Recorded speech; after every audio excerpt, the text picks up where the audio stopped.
अपने चंचल मन को एवं चंचल उपयोग को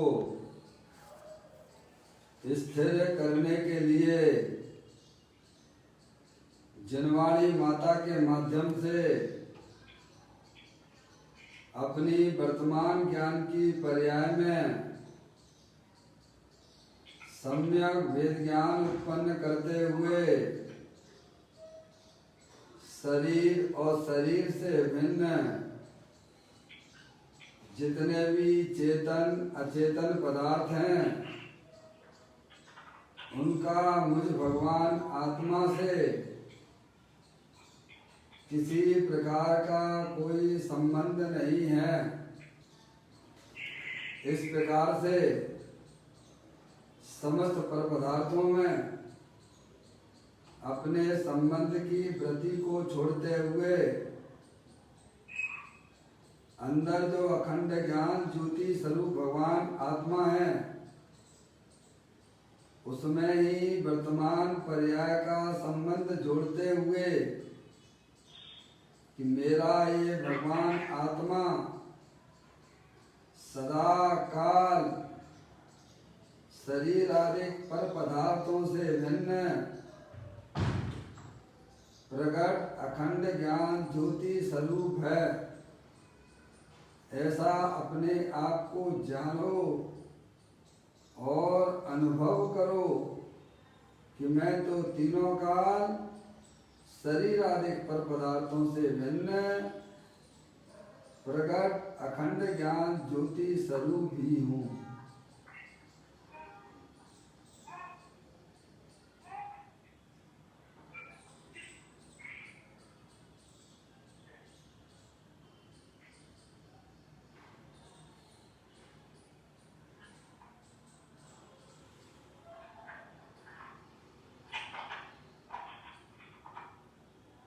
आत्मा की पर्याय में जो विविध प्रकार के पुण्य पाप के परिणाम होते हैं वे समस्त परिणाम पर के लक्ष्य से होने वाले भाव हैं। वे हमारे आत्मा का स्वभाव नहीं है। इस प्रकार से समस्त रागादिक परिणामों में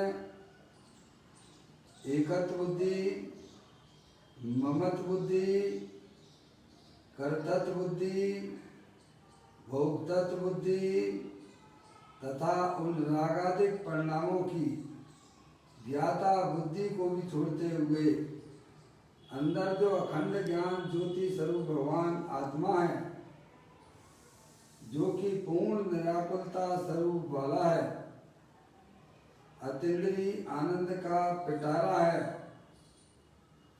सुख शांति का भंडार है। ऐसे गायक प्रभु परमात्मा में शरीर रागादि का लक्ष्य छोड़ के मैं तो अखंड ज्ञान ज्योति स्वरूप भगवान आत्मा हूँ, पूर्ण वीतराग स्वरूप हूँ, अतीन्द्रिय आनंद का पिटारा हूँ, सुख शांति का भंडार हूँ। ऐसा अपने आप को जानो और अनुभव करो कि मैं तो तीनों काल ज्ञानानंद मूर्ति भगवान आत्मा हूँ।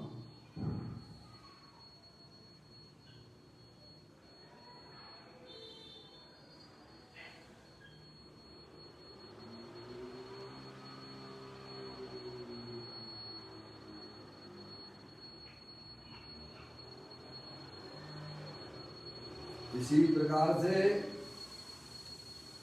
संसार अवस्था में आत्मा की पर्याय में जो पर के लक्ष्य से होने वाला ज्ञान है वह परलक्षी ज्ञान भी हमारे आत्मा का स्वभाव नहीं है। वह तो इंद्रिय जनित ज्ञान है। ऐसे समस्त परलक्षी ज्ञान की पर्याय में सम्यक वेद ज्ञान उत्पन्न करते हुए शरीर और रागादिक परिणतियां और परलक्षी ज्ञान की पर्याय से भी भिन्न है। मैं तो एकमात्र अखंड ज्ञान ज्योति स्वरूप ही हूँ। ऐसा अपने आप को जानो और अनुभव करो कि मैं तो एक वीतराग आनंद स्वरूप भगवान आत्मा हूँ।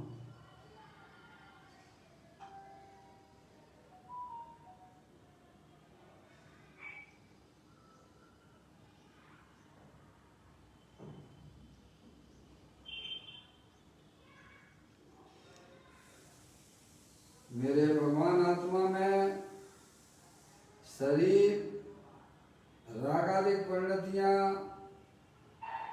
और परलक्षी ज्ञान की पर्याय का प्रवेश नहीं होता है, क्योंकि मेरा ये भगवान आत्मा सदा का शुद्ध वीतराग विज्ञान घन स्वरूप है। ऐसा अपने आप को जानो और अनुभव करो कि मैं तो तीनों काल शुद्ध वीतराग विज्ञान घन स्वरूप भगवान आत्मा हूँ। मेरे आत्म स्वरूप में किसी भी परद्रव्य का प्रवेश नहीं होता है। मेरे आत्म स्वरूप में जो बहिर्मुखी तत्व, आश्रत तत्व है, राग तत्व है, वह भी हमारे विज्ञान घन स्वरूप भगवान आत्मा में प्रवेश नहीं होता है। मैं तो तीनों काल शुद्ध वीतराग विज्ञान घन स्वरूप भगवान आत्मा हूँ। ऐसा अपने आप को जानो और अनुभव करो कि मैं तो एकमात्र शुद्ध वीतराग विज्ञान घन स्वरूप भगवान आत्मा ही हूँ।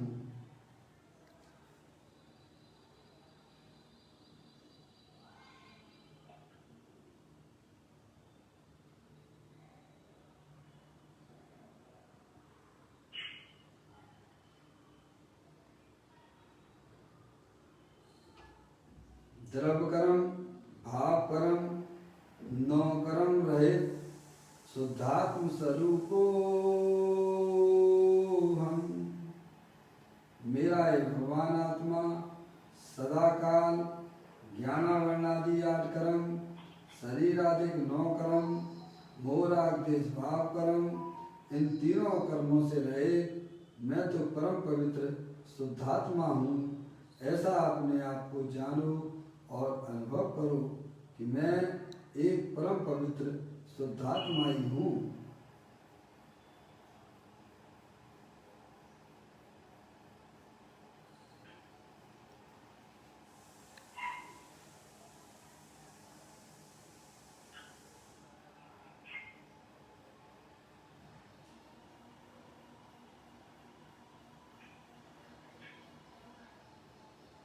ओम नमः सिद्धेभ्यः।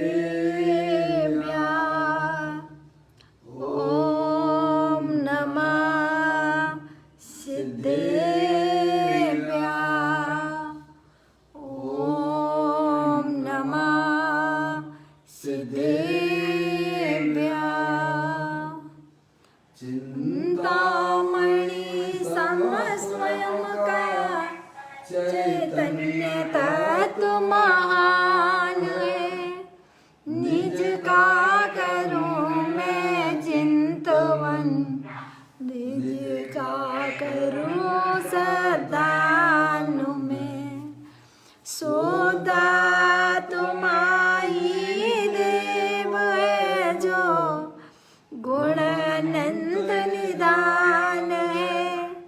मैं स्वानुभव में देख लूं आत्मा स्वयं भगवान है।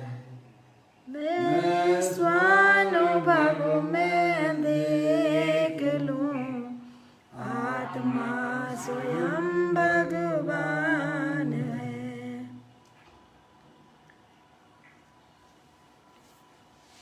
द्रव्य दृष्टि विनेश्वर और पर्याय दृष्टि विनेश्वर की चर्चा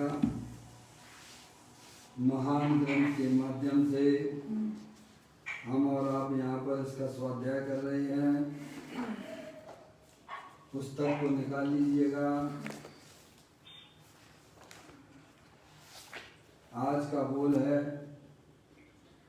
158 नंबर के पेज पर। बोल का नाम है, नंबर है 688, 688। पढ़ता हूँ। जिस प्रकार सिद्ध लोक में सिद्ध परमात्मा विराजमान है, उसी प्रकार इस देह देवल में निज परमात्मा विराजता है और वही उपाधि है। पर का मैं करूं इस ओट में देह देवालय में विराजमान परमात्मा स्वयं अपने को भाषित नहीं होता, दिखता नहीं है। यथार्थ रीति से देखें तो अशुचि में देह देवालय में विराजमान देह से भिन्न महापवित्र प्रभु स्वयं है। देह तो वेदना की मूर्ति है। भगवान आत्मा देह की भांति अशुचि नहीं है। देह तो हड्डी, मांस, रक्त, वीर की थैली है। बड़ी सुंदर बात है भाई साहब। आज अपने पर्युषण पर्व का दिन प्रारंभ हुआ है। 10 लक्षणी धर्म। वैसे तो हर समय आराधना करने के दिवस हैं। ये आत्म आराधना और साधना के दिवस हैं। अपनी आत्मा में जो पर्याय में जो मोर आदेश की गंदगी है, जो दूषण है, उसको दूर करने का दिवस है। अपनी आत्मा में अपनी पर्याय को स्थित करने का दिवस है। अपनी आत्मा में पवित्रता प्रकट करने का दिवस है। समझ में आया भैया? और यह पर्व जो है सब पर्वों में महापर्व कहलाता है। इसीलिए इसे पर्युषण पर्व, परवादी राज, पर्युषण पर्व 10 लक्षणी धर्म कहते हैं। समझ में आया भैया? 10 धर्मों को अपनी आत्मा में प्रकट करना, उसका नाम धर्म है। समझ में आया? जैसे पानी का स्वभाव तीनों काल शीतल रूप से रहने का है, वैसे ही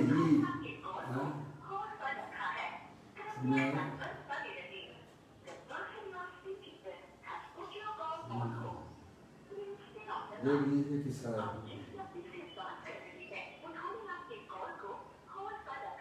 देखो किसका है।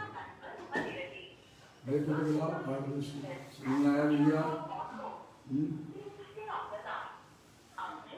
अपनी आत्मा में पवित्रता प्रकट करना, क्योंकि अपनी आत्मा तीनों काल परम पवित्र है।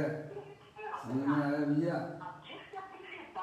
जिस प्रकार से पानी का स्वभाव बेटू को भी कर सकती है। समझ में आया भैया? जिस प्रकार से पानी का स्वभाव शीतल हुआ करता है, वैसे ही प्रत्येक आत्मा का स्वभाव कैसा है? शीतल है, पवित्र है। समझ में आया भैया? पानी भले ही हमें गर्म रूप से दिखाई देता हो, लेकिन वह पानी कभी गर्म होता नहीं है। वह अपनी शीतलता को छोड़ता नहीं है। ऐसे ही प्रत्येक आत्मा क्षमा स्वभावी है। समझ में आया भैया?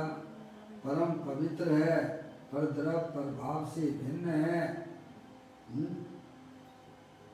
ये बताते हैं। पर्युषण पर्व आया तो क्या लाया? पर्युषण पर अगर हमने अपनी आत्मा में वीतरागता प्रकट नहीं करी, पवित्रता प्रकट नहीं करी, तो कितने भी पर्युषण पर्व आए और आकर चले गए, पर हमने भाई साहब पर्युषण पर्व जो है कोई कालों में नहीं होता है। समझ गए? 10 लक्षण पर्व आ गए भाई साहब हैं, तो ये तो काल जो है खुद ये काल द्रव्य की पर्याय है। और आत्मा में पर्युषण पर्व, आत्मा में जो पवित्रता प्रकट करना, वीतराग धर्म प्रकट करना, वह आत्मा का पर्व है। समझ में आए? उसे काल से नहीं बांधा जा सकता है, उसे केवल जैन संप्रदाय तक ही उसे सीमित नहीं रखा जा सकता है। प्रत्येक आत्मा का स्वभाव परम पवित्र है, सिद्ध की सामर्थ्य वाला है, अनंत शक्तियों के भंडार वाला है, हैं? केवल दिगंबर धर्म को ही मनाना चाहिए, ये पर्व ऐसी बात नहीं है, सभी आत्माओं को मनाना चाहिए। आगे बात समझ भैया? ये सभी के मनाने लायक है। कौन ऐसा जीव है जो पर्याय में शांति नहीं चाहता है? ऐसा जगत में कौन सा जीव है जो अपनी पर्याय में सुख शांति नहीं चाहता है? समझ गए आप? सुख शांति प्राप्त करने का नाम ही धर्म है। समझ गए आप? तो सभी जीवों के लिए है, केवल मात्र दिगंबर जैनियों के व्रत चालू हो गए ऐसा नहीं है, सभी को मनाना चाहिए। सभी आत्माएं है ना, उनको शरीर से ना देखो। समझ गए आप? अंदर रहने वाली जो अखंड ज्ञान ज्योति स्वरूप भगवान आत्मा है, वही वास्तविक आत्मा का वास्तविक स्वरूप है। समझ गए आप? हम तो कहाँ से देखते हैं, हमारे देखने की दृष्टि खोटी है। अपने को भी हम गलत देखते हैं और सामने वाले को भी गलत देखते हैं, क्योंकि वह संयोग वाली दृष्टि वह मिथ्या है। आचार्य भगवान ज्ञानी है, हमें समझाते हैं कि उसे पर्याय की दृष्टि से भी ना देखो, किसी को जीव को पापी मत देखो। समझना? कोई आत्मा पापी नहीं होता है, ना कोई आत्मा पुण्य आत्मा होता है। समझे? सब परमात्मा स्वरूप हैं। तो कोई ना बहुत सुंदर चर्चा है। इसीलिए ये पर्युषण पर्व हैं, ये हमारे जीवन में आज प्राप्त हो रही हैं, तो ये अपनी आत्मा की साधना और आराधना वाले दिवस हैं। ये क्या कहा भाई? काय के दिवस हैं? अपनी आत्मा की पहचान करो कि अपनी जो आत्मा है वह तीनों काल शरीर रागादिक से भिन्न है और अखंड ज्ञान ज्योति स्वरूप है, अनंत शक्तियों के भंडार वाली है, हैं? फिर उसकी पहचान करके, उसका परिचय करके फिर उसकी साधना और आराधना की जाती है। समझे? कर्मों की निर्जला कैसे होती है? पर्युषण पर्व यानी अपनी आत्मा में स्थित होना, स्थित होने वाली पर्याय है।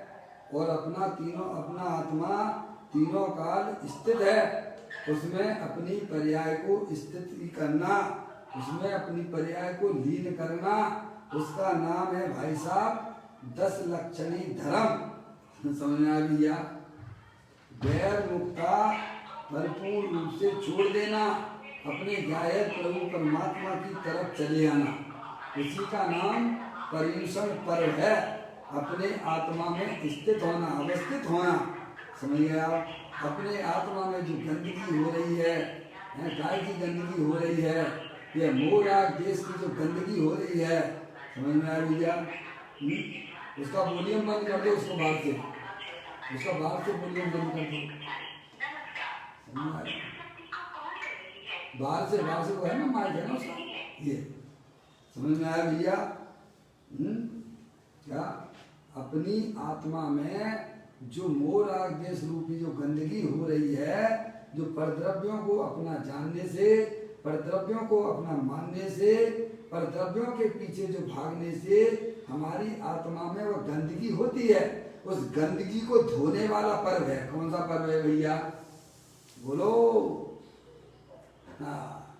पर्युषण पर्व यानी अपने आत्मा में होने वाले जो मोह राग देश रूपी जो परिणाम है, उनको धोना भाई साहब। तो कैसे धोएं? वेद ज्ञान सारू भयो समरस निर्मल नीर, धोबी अंतर आत्मा धोबे निज गुण शील। पंडित बनारसीदास जी कहते हैं भाई साहब, जैसे आप कपड़े की गंदगी कैसे धोते हो? अरे कपड़ा कभी गंदा होता है क्या? अरे बोलो, कपड़ा कभी गंदा नहीं होता है। समझ में आया? और कपड़े के ऊपर जो गंदगी आ गई है उसे साबुन से आप धोया करते हो, ऐसे ही अपना आत्मा रूपी कपड़ा वह कभी गंदा नहीं होता है। उस पर जो मोह राग देश रूपी जो गंदगी आ गई है उसे सम्यक भेद ज्ञान के द्वारा धोना। क्या करना भाई साहब? ये काम ज्ञानी जीव किया करते हैं, क्योंकि उन्हें अपने आत्मा के स्वरूप का ज्ञान है। अरे ज्ञान ही नहीं है, उन्हें अपने आत्मा की श्रद्धान भी है। समझ में आया? और वे अंतरोन्मुखी उपयोग के द्वारा उस गंदगी को, वह दूषण जो पर्याय में लग रहा है उसको निरंतर धोते रहते हैं और उनकी पर्याय में आत्मा उज्जवल हो जाती है। उसी को अत्यंत परमात्मा पर्यूषण पर्व कहते हैं। अपनी आत्मा में गंदगी इकट्ठी अब ना करना, वैर मुक्ता छोड़ देना, अंतरोन्मुखी उपयोग के द्वारा अपने गायक प्रभु परमात्मा के पास में चले जाना भाई साहब। इसी का नाम पर्यूषण पर्व है और इसी का नाम भाई साहब 10 धर्म है। समझ में आया भैया? धर्म नाम आनंद का है। पर्याय में अतीन्द्रिय आनंद रूप पर्याय प्रकट करना, पर्याय में वीतराग दशा प्रकट करना, उसका नाम 10 धर्म है। उसकी आराधना श्रावक भी करते हैं और मुख्य रूप से तो मुनिराज किया करते हैं। समझ में आया भैया? हम तो पर्यूषण पर्व में भी बैरमुखी बने रहते हैं। देखो तो सही है, बता अंतर्मुखता ना हुई पर्यूषण पर्व में। अगर आपने अपनी आत्मा की पर्याय में होने वाले रागादिक परिणामों को नहीं धोया तो भाई साहब समझ लेना चाहिए कि अभी हमारा संसार बहुत बाकी है। वैर मुक्ता छोड़ने के लिए पर्यूषण करवाते हैं। हमें अपनी आत्मा की आराधना साधना को याद दिलाने के लिए आते हैं। समझ भैया? देखिएगा, अब इस फूल को अपने प्रारंभ करते हैं।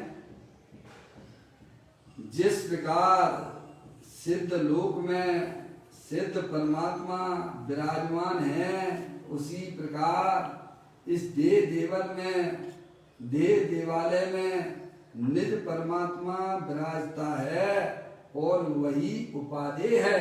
क्या कहा भाई साहब? सिद्ध भगवान सिद्धालय पे है ना, द्रव कर्म भाव कर्म 9 कर्म से रहे। कैसे है सिद्ध भगवान?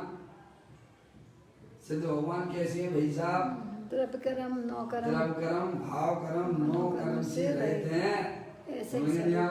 और अनंत शक्तियों से भंडार वाले हैं। समझ में आया भैया? आत्मा का स्वरूप तो ऐसा ही है। समझ में आप? ऐसा ही आत्मा भैया हमारे देह देवल में विराजमान है, ये कह रहे हैं। समझ में आया भैया? वैसा ही का वैसा, बिल्कुल भी अंतर नहीं है। साहब थोड़ा बहुत तो अंतर रखो ना। हम कह रहे बिल्कुल भी अंतर नहीं है ना भाई। जैसे सिद्ध भगवान सिद्धालय पे विराजमान है, वैसा ही का वैसा। दिखा दो, जिस प्रकार सिद्ध लोक में सिद्ध परमात्मा विराजमान है, उसी प्रकार। ऐसा क्या कहा उन्होंने? उसी प्रकार सिद्ध भगवान जो है भाई साहब द्रव कर्म 9 कर्म भाव कर्म से रहित हैं और अपने अनंत शक्तियों से आनंद में झूल रहे भाई साहब। वस्तु स्वरूप है ये तो। ऐसे ही प्रत्येक संसारी जीवों में, क्या कहा भाई साहब? प्रत्येक संसारी जीवों में वह सिद्ध के सामर्थ्य वाला भगवान आत्मा तीनों काल विद्यमान है। समझ में आप? हम दूसरे भगवानों की तो खूब पूजा करते हैं, भक्ति करते हैं भाई साहब, तो भगवान कहते तुम अपने भगवान की भी भक्ति पूजा करो ना। हैं? ये परमात्मा हमको ये सिखाते हैं। परमात्मा कभी हमको जो है भाई साहब पावन नहीं बनाते हैं। परमात्मा पर्याय में परमात्मा होने की विधि हमें समझाती है। समझेंगे नहीं आप? तुम वहां परमात्मा देखते हो और ज्ञानी कहते हैं कि तुम्हारे आत्मा में ही एक परमात्मा बसता है, तुम उसका ज्ञान करो, तुम उसका श्रद्धान करो। वैसा ही का वैसा परमात्मा है भाई साहब, जैसे भगवान सिद्ध परमेष्ठी सिद्धालय पे विराजमान है, वैसा ही का वैसा। देखो अब द्वारा पढ़ता हूं। जिस प्रकार सिद्ध लोक में सिद्ध परमात्मा विराजमान है, उसी प्रकार इस देह देवल में, देह देवालय में निज परमात्मा विराजता है। कौन सा परमात्मा विराजता है? निज परमात्मा है भाई साहब। बोलो, अपने परमात्मा को ठुकराओगे तुम्हें कौन शरण होगा? जैसे कोई स्त्री अपने पति को ठुकरा के, पति का घर छोड़ के दूसरे घर में जाएगी तो सुखी रह पाएगी क्या? नहीं। भाई साहब, ऐसे ही है जीव अनादि काल से अपने निज भगवान आत्मा को ठुकरा कर क्या उसकी दुर्दशा हो रही है। देख लो आप, क्या पर्याय में दुर्दशा हो रही है। 4 गति 84 लाख योनियों में परिभ्रमण कर रहा है। क्या कर रहा है? अरे बोलो, 4,84,00,000 अपने परमात्म स्वरूप को जिसने ठुकरा दिया है, उसे जगत में कहीं भी शरण मिलने वाली नहीं है। अपने परमात्मा को याद रखना कि मैं तो दे देवल में विराजमान अनंत शक्तियों के भंडार वाला, सिद्ध की सामर्थ वाला। अरे उसकी भी तो भक्ति करो ना भाई साहब। कब करोगे? अरे मनुष्य पर्याय मिली तब भी अपने आत्मा की भक्ति ना की तो क्या किया है भाई साहब? क्या किया? अरे पर परमात्मा के प्रति हमें इतनी भक्ति का परिणाम आता है, उससे अनंत गुना अपने भगवान आत्मा की भक्ति होना चाहिए। समझ में आया? हम पर्यूषण पर भी आते हैं तो बैरमुखी ही बने रहते हैं। भगवान क्या कहना चाहते हैं उनके इशारे को भी नहीं समझते हैं भाई।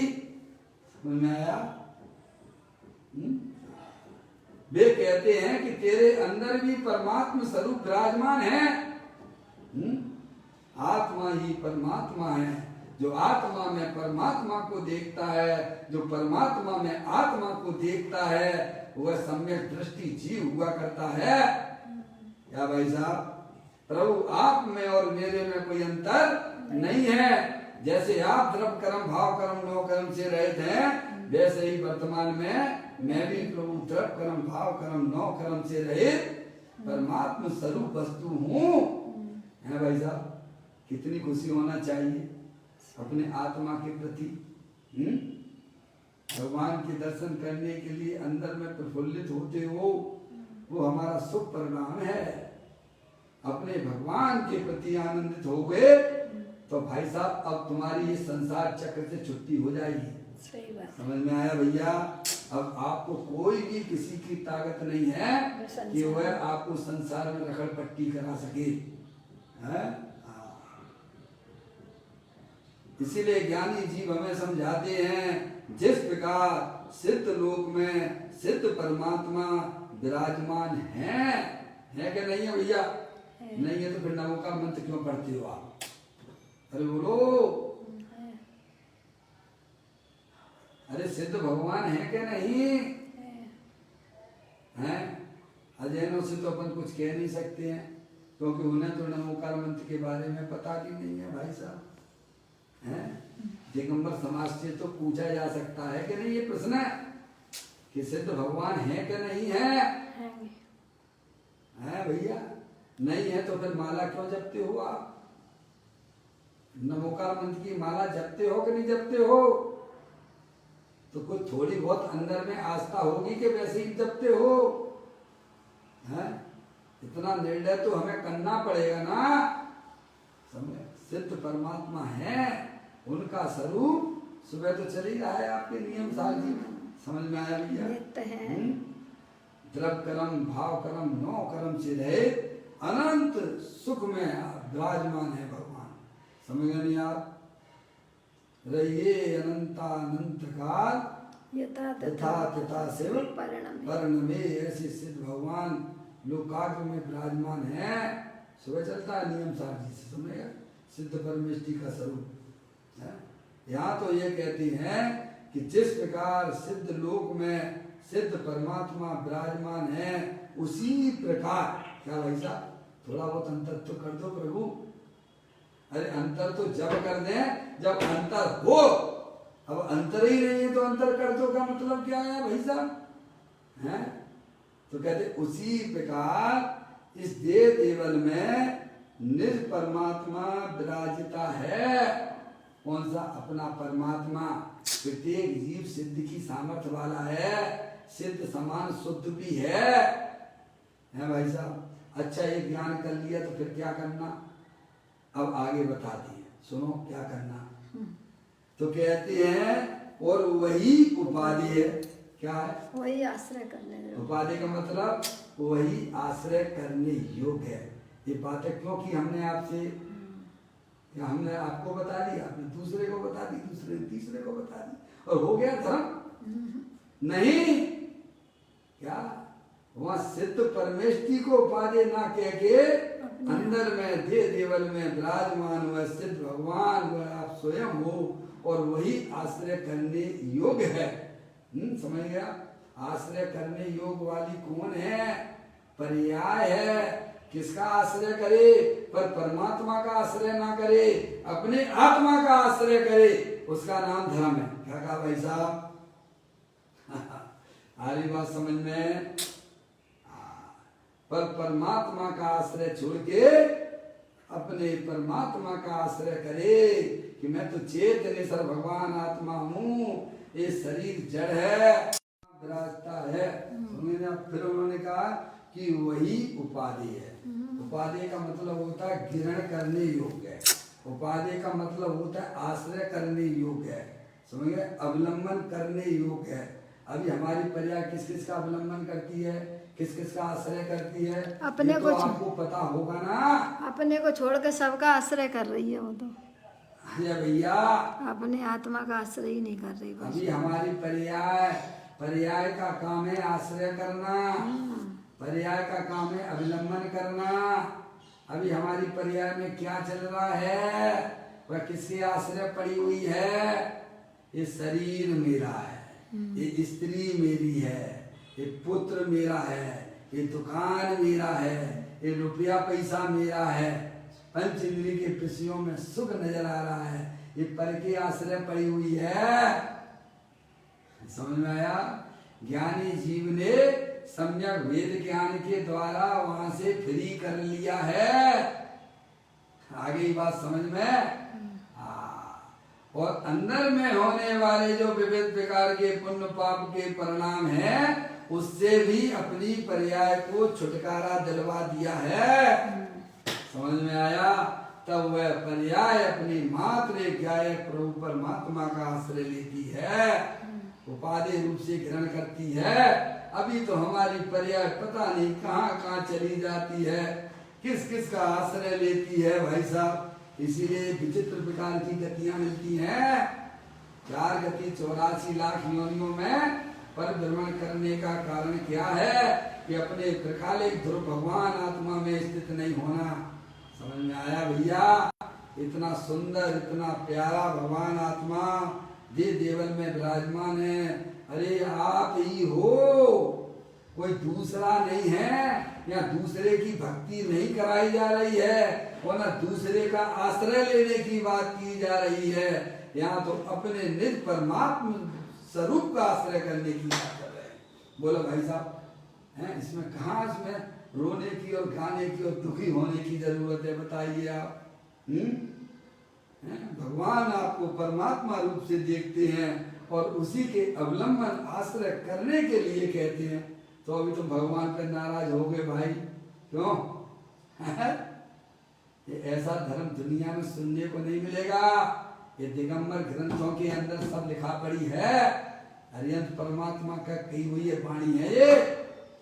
अगर आपको अपनी पर्याय में सुख शांति चाहिए तो अपने गायक प्रभु परमात्मा को पहचानिए कि अपना गायक प्रभु परमात्मा तीनों काल सिद्धि की सामर्थ्य वाला है, और उसको उपादेय रूप से ग्रहण करना। सबकी तरफ से भाई साहब लॉकडाउन कर देना। क्या कर देना अजय भैया? पूरा लॉक लगा दीजिए पर्याय में, पर की तरफ वाला पर्यार्थिक चक्षु सर्वथा बंद करके खुली हुई द्रव्यार्थिक नय की दृष्टि से देखे तो प्रत्येक आत्मा भगवान स्वरूप नजर आएगा। क्या आएगा भाई साहब? हैं? तब होता है धर्म, तब पर्याय में भीतराग दशा प्रकट होती है, तब 10 धर्म प्रकट होते हैं। समझे आप? वैर मुक्ता भाई साहब 10 धर्म का कोई लक्षण नहीं है। अंदर में पर्याय में पवित्रता प्रकट करना, अंदर पर्याय में आनंद की दशा प्रकट करना, अंदर पर्याय में भीतराग दशा प्रकट करना, उसको अरिहंत परमात्मा धर्म कहते हैं। और वह आप और हम सब कर सकते हैं। तुम पर परमात्मा को नमस्कार कर सकते हो तो अपने आत्मा को नमस्कार नहीं कर सकते हो क्या? अपने आप को मनुष्य अनुभव कर सकते हो तो आत्मा रूप से अनुभव नहीं कर सकते हो क्या? कर सकते हैं भाई साहब? उल्टे चल सकते हो तो सीधे नहीं चल सकते हो क्या? हैं भाई? क्यों? उल्टे चलना तो तुम्हें आता है ना, तो सीधे चलने में तुम्हें क्या तकलीफ? बोलिए। हैं? जे स्वरूप समझे बिना पामे दुख अनंत समझाऊं ते पद नमूं श्री सतगुरु भगवंत। समझ में आया भैया? तो यहाँ कहते हैं कि प्रत्येक आत्मा है भाई साहब सिद्ध की सामर्थ्य वाला है, किंचित भी अंतर नहीं है। चाहे वह 1 इंद्री वाला जीव हो, 2 इंद्री वाला जीव हो, 3 इंद्री वाला जीव हो, 4 इंद्री वाला जीव हो, असंगी जीव हो, संगी जीव हो, 4 लाख वाला कोई भी जीव हो, सब जीव सिद्ध की सामर्थ्य वाले हैं। उनको शरीर से ना देखो, अंदर में देखो कि आत्मा सिद्ध की सामर्थ्य वाला है। क्या भाई साहब? शरीर से देखने से तो पर्याय में भाई साहब कलुषता उत्पन्न होती है, जो हमारे आत्मा के लिए आत्मघाती परिणाम है। वस्तु स्वरूप की दृष्टि से देखोगे तो पर्याय में निर्मलता प्रकट होती है, पर्याय में अतीन्द्रिय आनंद की प्राप्ति हुआ करती है। तो कहते वही उपाधि है पर्याय के लिए। बस वह अपना त्रिकालिक ध्रुव भगवान आत्मा है। जिस प्रकार से सती स्त्री के लिए उसका पति भले ही पुरुष कितने भी हों, लेकिन उसके लिए तो वे कैसे अपुरुष हैं। क्या है? पुरुष है। सब नपुंसक कहलाते हैं भाई साहब। सब थोड़ा गंदा सा लगता है, समझ में आया? अपुरुष हैं। सती स्त्री के लिए तो उसका पति ही सर्वस्व है। ऐसे ही हमारी पर्याय के लिए अगर कोई चीज है तो अपना आत्मा ही भाई साहब सर्वस्व रूप से भाषित हो। समझ में आया? पर परमात्मा को भी एक साइड में छोड़ देना तो अन्य की फिर क्या बात कहना संसारी जीवों को। तो कहते वही उपाधि है। पर्याय के लिए अगर कोई उपाधि रूप वस्तु है तो अपना वो चेतनेश्वर भगवान आत्मा जो अनंत शक्तियों के भंडार वाला है। आगे बात समझ में भैया? ये काम करने के लिए कहते हैं आचार्य भगवंत मुनिराज अरिहंत परमात्मा, जो हमने अनादि काल से नहीं किया है। समझ? इसीलिए हमारा जन्म मरण चल रहा है भाई साहब, इसीलिए पर्याय में दुख चल रहा है। हम उल्टे सीधे काम करते रहते हैं पर्याय में, तो उसके फल तो तुम्हें भोगना पड़ेंगे ना, है भाई साहब? कहते हैं जिस प्रकार सिद्ध लोक में सिद्ध परमात्मा विराजमान है, उसी प्रकार इस देह देवालय में निज परमात्मा विराजता है और वही उपाधि है। पर्याय के लिए कोई उपाधि रूप वस्तु है तो अपना वह त्रिकालिक ध्रुव भगवान आत्मा जो परमात्मा स्वरूप है। बोलो भाई साहब, आप मंदिर जाते सब भगवान की जय बोलोगे, अच्छी बात है, हम बुरा नहीं कह रहे हैं, समझ में आया? लेकिन अपने भगवान की भी तो थोड़ी जय बोल दिया करो बीच में। कभी याद आती है? नहीं आती है ना, क्योंकि कभी हमने अपने आत्मा के स्वरूप को समझा नहीं है भाई। महिमा नहीं आई तो जय कहाँ से आएगी? देखो अब आगे कहते हैं महिमा आए तो जय आए। पर का मैं करूं इस ओठ में, इसमें पर काम मैं मुझे करूं। करना है, मुझे बच्चों का करना है, मुझे अपने घर वालों का करना है, मुझे उनका भी निपटाना है। देखना क्या गजब की बात कर रहे हैं। सुनो भैया, पर का मैं करूं इस ओट में, देवालय में विराजमान परमात्मा स्वयं अपने को भाषित नहीं होता, दिखाई नहीं देता, निरंतर हमारी पर्याय में दिखता है। बोलो क्या चलता रहता है भाई साहब? है मुझे अपने बच्चों को भी ठिकाने लगाना है, उनकी शादी ब्याह कर दूं, है दुकान के काम करना है। बोलो तुमने कभी अपने आप को ऐसा कभी सोचा है कि मैं क्या था दृष्टा पुरुष हूँ, मैं करने धरने वाला नहीं हूँ? कभी विकल्प में भी आता है क्या? है 24 घंटा किसकी मुक्ता चलती है हमारी पर्याय में? जो अपना नहीं है उसमें बच्चे निबट गए तो दूसरे के बच्चों को निपटाने की चक्कर है भाई साहब, फिर भी और उनके निपटाने की चक्कर। कभी हमारी पर की तरफ से शट डाउन होता ही नहीं है। समझ में आ रही है? एक अनादिकाल की बीमारी है। समझ में आया भैया? ज्ञानी कहते तुम पर का कुछ कर ही नहीं सकते हो। एक द्रव दूसरे द्रव का कुछ नहीं कर सकता है, क्योंकि उसके बीच में एक वज्र की दीवार है। समझ में आ लिया? भाव है। लेकिन हमें वस्तु स्वरूप का ज्ञान न होने से निरंतर हमारी ज्ञान की पर्याय में पर द्रव्यों के संबंधित विकल्प चला करते हैं, और वह विकल्प हमारे लिए आत्मघाती हो जाते हैं। समझे ना? वस्तु स्वरूप को जानना चाहिए भाई साहब। आप किस तरीके से कहते हो कि मुझे पर द्रव्य का करना है? मुझे बच्ची की शादी करनी है भाई साहब, अब मैं क्या करूं पंडित जी साहब? तुम ये बताओ, तुम्हारी बच्ची जो है आत्मा है कि नहीं है? है। बोलो। है। और आत्मा के साथ में 8 कर्मों का संयोग है कि नहीं है? है? तो वो व्यवस्था करेगा कि तुम करोगे? वो करेगा, पर इसको विश्वास नहीं है ना। समझ में आया? कुछ भी नहीं मालूम, ऐसे अंधा धुंधला चला रहा है बस। अरे भाई साहब, अगर थोड़ा सा इस प्रकार का भी अगर तुम्हें प्रतीति होने लग जाए, विचार आ जाए तो शांति। इस परिणामों की हानि तुरंत हो जाती है। सही बात। ना तो हमें कर्मों का विश्वास है, ना आत्मा का विश्वास है, ना हम उनके उदयों को जानते हैं। इसीलिए हमारी पर्याय में निरंतर संक्लेश परिणाम चलते ही रहते हैं। क्या चलते रहते हैं? संक्लेश परिणाम। अरे हम तो कहते हैं भाई साहब, जितना आपको कोरोना वायरस पर विश्वास है, देखा है तक किसी ने कोरोना वायरस है? सुना है भाई पे विश्वास कर।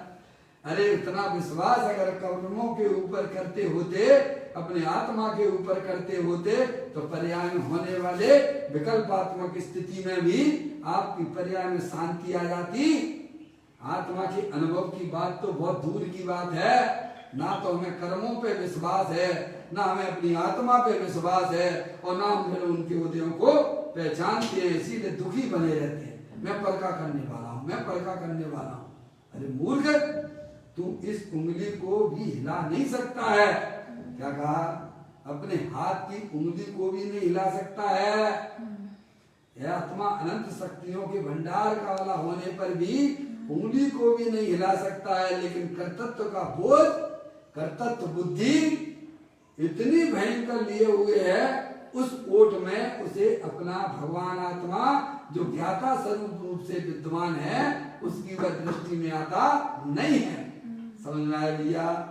त्रिलोकीनाथ भगवान आत्मा ज्ञाता पुरुष जे देवल में विराजमान है। ना मैं परद्रव्य का करने वाला हूँ, ना मैं शरीर की क्रिया का करने वाला हूँ। अरे अंदर में होने वाले रागादिक परिणामों का भी मैं करने वाला नहीं हूँ। मैं तो मात्र उनका जानने देखने वाला हूँ। इस कोटि में आ जाना, और फिर जो है मैं उनका जानने देखने वाला नहीं हूँ, मैं तो अपनी आत्मा को ही जानता देखता रहता हूँ। भाई साहब, तो आत्मा का पर्याय का कनेक्शन उस आत्मा से जुड़ जाएगा भाई साहब। ये कला है, कला। सम्यक ज्ञान को कला शब्द से उपयोग किया गया है। पंडित दौलत राम जी साहब ने किया है कि बताया कि नहीं बताया? परद्रव्य से भिन्न आप में रुचि सम्यक तो भला है। आप रूप को जान पनो सो सम्यक ज्ञान कला है। आप रूप में लीन रहे थे, सम्यक चारित सोई। पता नहीं हम कहाँ कहाँ ढूंढते फिरते हैं दर्शन को, ज्ञान को, चारित्र को। अपने आत्मा को जानना एक कला है। ये कला है ना, का प्लस ला इक्वल टू कला। उसका संधि विच्छेद करोगे तो क्या हो जाएगा भाई साहब? का प्लस ला इज इक्वल टू कला। और का का मतलब होता है कारण परमात्मा। ला यानी प्रकट करे अपनी जो अनंत शक्तियां कारण परमात्मा रूप से विद्यमान हैं, उनको पर्याय में व्यक्त करना, उसका नाम कला है। बाकी तुम्हारी ये जो चतुराई है ना, सब बना भाई साहब संसार में डूबने वाली है। भाई साहब भाई ये थोड़ा सीख जाए मैसूर पाक बनाना, भाई को थोड़ा बहुत ज्ञान आ जाए। अभी देखो छोटे छोटे बच्चों को थोड़ा थोड़ा मोबाइल चलाना आ जाता है। तो बड़े लोग कहते हैं कि बेटा जरा ये बता देना कैसे है, तो कितने नखरे करते हैं। समझ में आया है? सब संसार में रुलाने वाली है मिथ्या है, ये मिथ्या कलाएं हैं। अपने आत्मा का अनुभव करना ये सम्यक ज्ञान कला है। अपनी आत्मा की शक्तियों को पर्याय में व्यक्त करना इसे ज्ञानी कला कहते हैं। जो आनंद अपनी आत्मा में भरा हुआ है उसे पर्याय में अव्यक्त कर देना, उसका नाम कला कहलाती है। सुना लिया? खान पीन की चतुराई कुकर सुकर भी कर लेते हैं भाई साहब। ये कौन सी बड़ी बात है?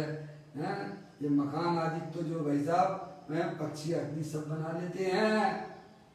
समझ में आया भैया? पेट सब भर लेते हैं। चिंता पेट की भरने की चिंता किसी को नहीं है, पेट ही भरने की चिंता है काय की है। समझ में? इतना तो पुण्य का उदय है हमारे आपके सबके पास में कि भाई साहब ये अपना पेट भर सकते हो, इतनी व्यवस्था लेके आए हो। लेकिन हम पेट की चिंता ना करके पेटी की चिंता में अपने भगवान आत्मा को भूल रहे हैं। तो यहाँ कहते हैं पर का मैं करूं इस ओट में, देवालय में विराजमान परमात्मा स्वयं अपने को भाषित नहीं होता, यानी दिखाई नहीं देता है। पर की रुचि के कारण से पर द्रव का मैं कुछ कर सकता हूँ, 10 मिनट बैठ जाएंगे, शांति से बैठ जाएंगे। अरे टाइम है कि नहीं है? अरे इस कोरोना वायरस ने आपको बहुत टाइम दिया था, पर आपने वो समय कहाँ निकाला है? साहब आपके बिजनेस बंद कर दिए हैं, बच्चों को स्कूल कॉलेज जाने की वैसा परीक्षा भी बंद कर दी है, हर तरह से फैसिलिटी दे दी कोरोना वायरस ने। तो आप बताइए ईमानदारी से आपने समय कहाँ निकाला? वो समय है आत्मा की पहचान में निकाला होता तो भाई साहब आज वो दिन हमें नहीं देखना पड़ते। फिर भी ज्ञानी कहते हैं अभी भी कुछ नहीं हुआ है, गई सो गई को ना याद करो, है भाई साहब आगे के सुध ले। सवेरा हुआ है, समझ? अभी अब जाग जाओ ना, आगे ना परिश्रम कर आगे ना, तो अपने आत्मा के स्वरूप को समझना।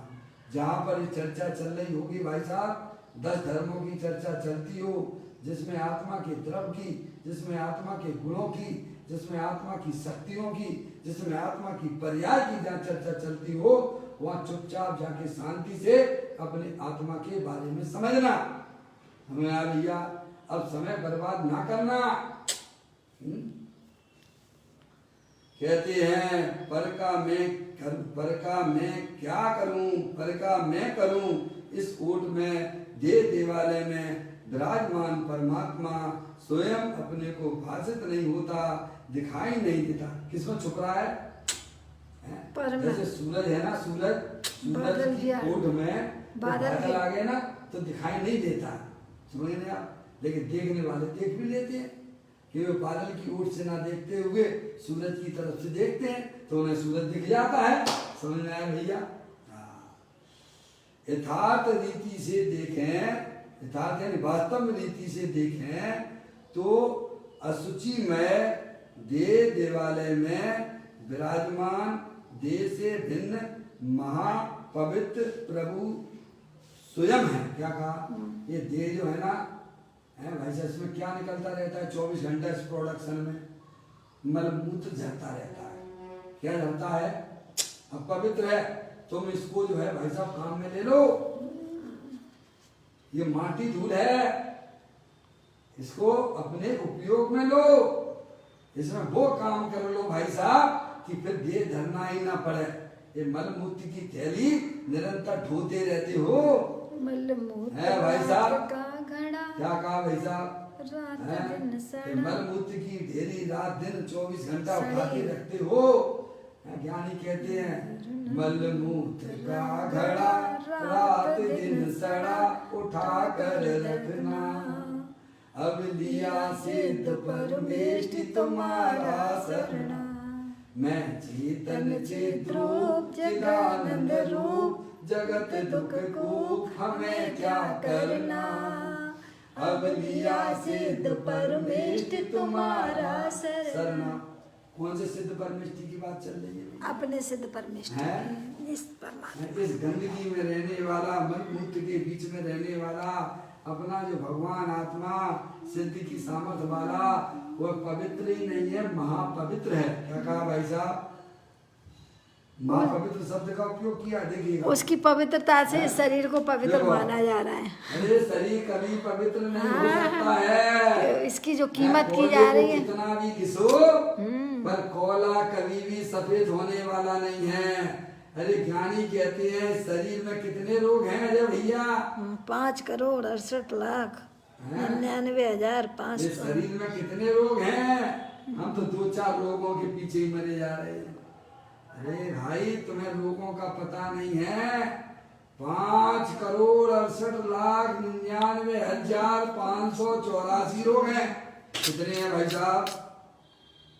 हैं?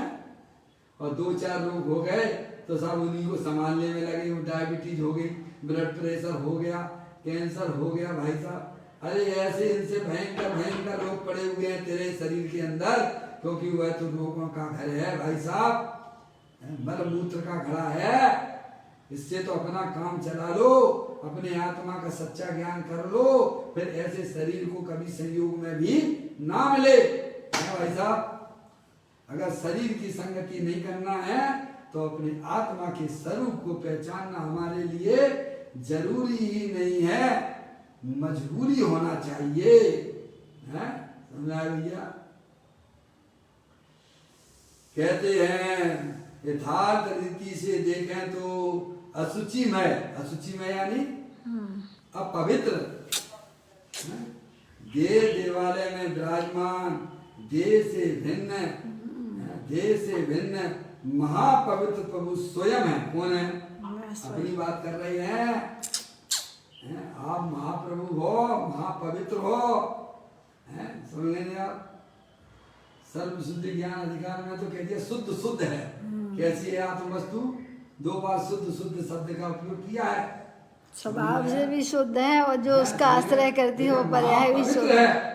देह के संयोग में जो चीज आती है वह भी मलिन हो जाती है। आप बढ़िया सा क्रीम पाउडर लगा लो, लोग लगाते हैं ना, शादी ब्याह में जाते हैं, इत्र वगैरह लगाते हैं ना, कितना पाप करते हैं पता है? कितना पाप करते हैं। जो इत्र की एक बूंद भी अपने शरीर पे लगाता है तो भाई साहब 7 गांव को जलाने में जितना पाप लगता है उसने उतना बड़ा पाप कर लिया है। एक इत्र लगाने। समझ में आया? बोलो कितना हम अपने आत्मा के लिए क्या कर रहे हैं, कितने कर्मों का बंद कर रहे हैं भाई साहब। समझ में आया भैया? ऐसा पाप हमारी आत्मा में कभी ना हो। जो तो अपवित्र है, दुर्गंधमय है, समझे ना, ये कभी भी सुगंधित होने वाला नहीं है। तुम चाहे कितना भी क्रीम पाउडर लगा लो, अरे भाई साहब वे भी दुर्गंधमय हो जाते हैं। एक आत्मा ऐसी वस्तु है जो देह देवल में रहने पर भी कभी अपवित्र होती नहीं है। देह के संयोग परम पवित्र रूप से ही विद्यमान रहती है। यही एक ऐसी वस्तु है भाई साहब। समझ में आया भैया? ये बात कहते हैं। सुनो, टाइम नहीं है। कहते हैं यथार्थ रीति से देखें तो अशुचि में, देह देवालय में विराजमान देह से भिन्न महापवित्र प्रभु स्वयं है। दूसरे को नहीं कहा, आप स्वयं हो। देह तो वेदना की मूर्ति है। क्या देखो 24 घंटा मेरा शरीर टूटा जा रहा है, कितना दुखी दुख दुखी दुख दुख। जो शरीर को अपना मानता है वह जीव दुखी रहता है। समझ में आया? जो शरीर से भिन्न अपने आत्मा को अपना मानता है, अपना जानता है, तो उसकी पर्याय में उस प्रकार का दुख नहीं होता है जो अज्ञानी जीवों की पर्याय में होता है। अभी उसकी पर्याय में उतना राग विद्यमान है, उतनी दुख की पर्याय तो है, पर सिद्ध परमात्मा अनंत परमात्मा को तो वो भी दुख नहीं है। तो देह तो जो कैसा है, देह तो वेदना की मूर्ति है। भगवान आत्मा देह की भांति अशुचि नहीं है, वह तो परम पवित्र है, समझ गए? और सुख स्वरूप है। कैसा है, समझ गए आप?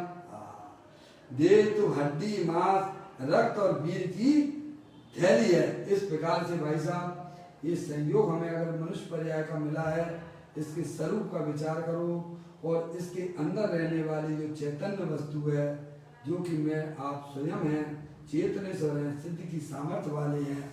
इस प्रकार से शरीर की असुचिता को जान के शरीर के प्रति ममत्व परिणाम खत्म कीजिए। पर द्रव्य से हमारा कोई लेना देना नहीं है, उससे कोई संबंध मत बनाइए, तो आपकी पर्याय में वो धर्म प्रकट हो जाएगा जो अनादि काल से हम अपनी पर्याय में प्रकट नहीं कर पाए हैं। तो ये पर्यूषण पर्व हमें यह याद दिलाता है कि अपनी आत्मा में जो मोह राग जिसकी गंदगी है उसे धोने का प्रयत्न हमारा हो और अपनी आत्मा में अपनी पर्याय को स्थित करना, आनंद में रखना, ये हमारा आपका सबका कर्तव्य है। यही वास्तव में पर्यूषण पर्व और दशलक्षणी पर्व हमें अपनी आत्मा की आराधना और साधना के दिवस हैं। अपने आत्मा के स्वरूप को पहचान कर अपनी आत्मा की साधना करना, अपनी आत्मा की आराधना करना, उसका फल पर्याय में अतीन्द्रिय आनंद हुआ करता है। यही अनंत परमात्मा आचार्य भगवान मुंडराजों का यह संदेश है। अभी यह बोल अपन पूरा करते हैं और अगला बोल अगले दिन। चैतन्य काय सुमरण प्रतिक्षण करो रे, भव के